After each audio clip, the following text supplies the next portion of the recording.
Hello, welcome, Cabbage here. In War of the Visions, we have had 4 months of EX jobs in JP, so I thought I'd revisit the tier list, look at the legacy characters that have gotten EX job awakenings, see how they stack up against each other and against the meta. And there are a couple differences with this tier list as compared to the last one. For one thing, there are no more MR or lower rarity units. When you consider them together, they kind of influence each other's ranking in a way that kind of hides the qualities of each. Like everything non-UR becomes niche by comparison. So what I'm going to do is take out all the MR and lower rarity units, do a separate video of their tier list later. And I think we can better understand the subtleties of units by looking at URs compared to other URs, MRs compared to other MRs. And then especially with selection quests, which are MR and lower rarity only. It really helps to isolate them and then think about them in that context. And another change is that I got rid of the fans only tier and I added the niche tier. Again, without the MR and lower rarity units in there, I think we can get a little bit more specific with our ratings here. But just to go over the tiers again, no-brainer units are the foolproof ones, the easy recommendations, the most usable overall by the most number of people, with the most different play styles. The top units are among the best investments among EX units, but are not slam dunks like the no-brainers. They come with caveats. The niche units are probably the most fun, the most technical with very specific use cases. The good units are solid but not exciting. And then the difference between the 115 and 120 tiers are how essential the level 120 skill is. But if you just wanted the stats, you can go for those 5 levels. This is particularly true for like tanks and Drain Force users. But first, let's look at the people that are on the tier already, see if there's any upgrades or downgrades. But I'm looking at Christmas Mashiti and Federica. They're still top of the game. I used them both actually in my arena run when I got to top 30. So yeah, still very, very strong. Top 120, I would also leave these 3 here. Again, Jiza, she's good for 3 reasons. Getting her Trust Master, which is pretty much necessary. 2, she's easy to raise. And then 3, she can one-punch Yuna as EX jobs. So if you need her for that, definitely want to take her to 120. And then Rob and Stern, they are great. They become much more useful. Rob really improves his range and stuff with his EX job, especially the 120 skill. And then Stern, he becomes kind of a staple of dark/raid teams with his slash resistance break. But Dwayne, he will get that as well. So if you have one, you won't need the other as much. And remind me to talk about Dwayne. I'll talk about him at the very end. Okay, next we got top 115. Gilgamesh is there. I'm going to leave him there. His level 120 skill is not necessary, and so if you can save yourself going after those last 200 double cost shards, that would be a good idea, I think. Okay, and then we got Mediana and Yaruma. I'm going to leave them there at good 120. Solid characters, but are pretty limited in how they play. Mediana, you just want as much damage as possible from her limit break. She's still just the bomb. And then Yaruma, she picks up her longest range attack from her level 120 skill, so you do want to get that.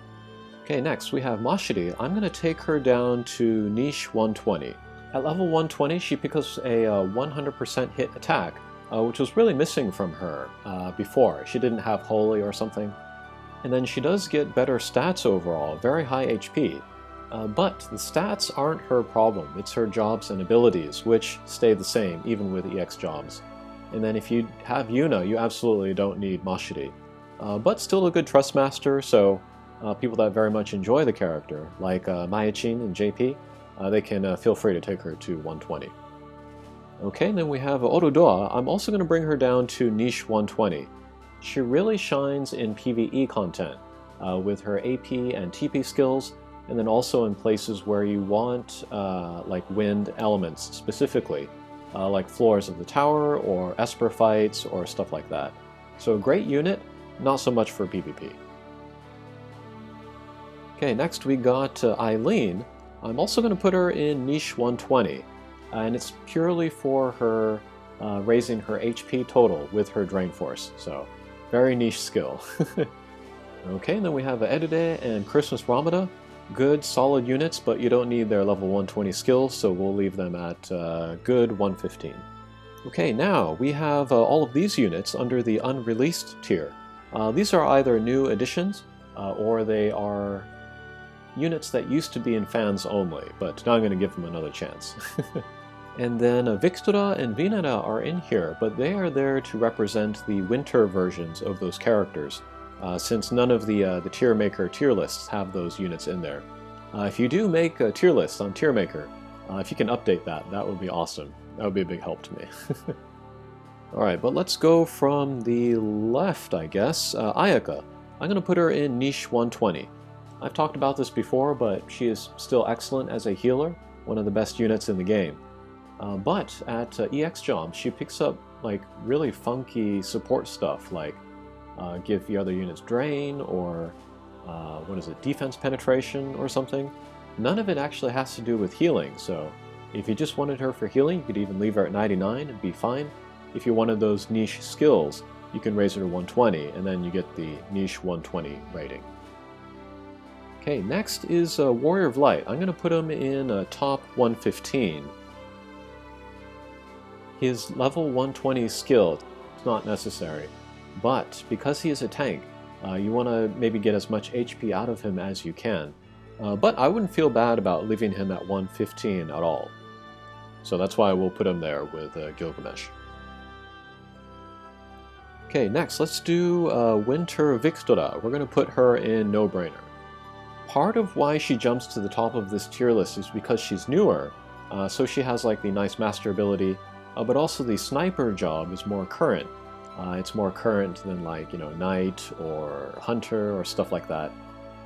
So she has more like, you know, barrier breaks, newer types of abilities. But also being a ranged attacker means she's easy to use and also powerful. So yeah, everybody who has her at 99 I think wants to take her to EX jobs. Winter Vinera is a tougher one to place, and I think you could kind of put her on any tier. It kind of depends on the user's playstyle. If you've used her at level 99, then you know how much you like her, and you can awaken her and level her to your liking. I'm going to put her in top 115. She goes to the top because, just like Winter Viktora, she's current and has an interesting kit and can do lots of things, but her level 120 skill is not amazing. But if you want to use her primarily as a tank, a magic tank, and you want those extra stats, you can definitely take her to 120, just like Warrior of Light. Okay, second to last, I still need to talk about Dwayne. We have Sasayaki. I'm going to put her in niche 120. Again, niche units are the most fun, but also the most technical with very specific use cases. She can be an excellent tank, but you need to build for it, and not everybody's going to want to do that. She's not an easy character to use, even with EX jobs. But I think she's definitely worth taking to 120. Her single stat node is HP up. That's what she wants most from EX jobs, so that's reason enough to take her to 120. Okay, and last we have Dwayne, who is also not available on this tier maker, but he's going to be a no-brainer. We can put him at the top. But he's definitely one of the more well-rounded units in the game. Good damage source, a legit tank, has all kinds of breaks. It's going to be a long time before he is not in the no-brainer tier.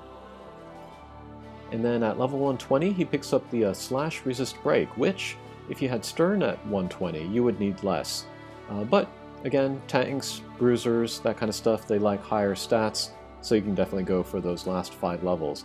And I think whatever the price of his shards, he would be worth the investment. JP players are enjoying his level 120 version very much. Okay, I was intending for this tier list of legacy units getting EX jobs to be the last one, because it'll be coming out in global very soon. But if you're interested in me continuing this tier list, I can keep doing that every month as we get more and more legacy units. And then the last one will be adding Garble and Edishineru. Alright, that'll do it for this video. Thanks for watching, and we'll see you again. Take care.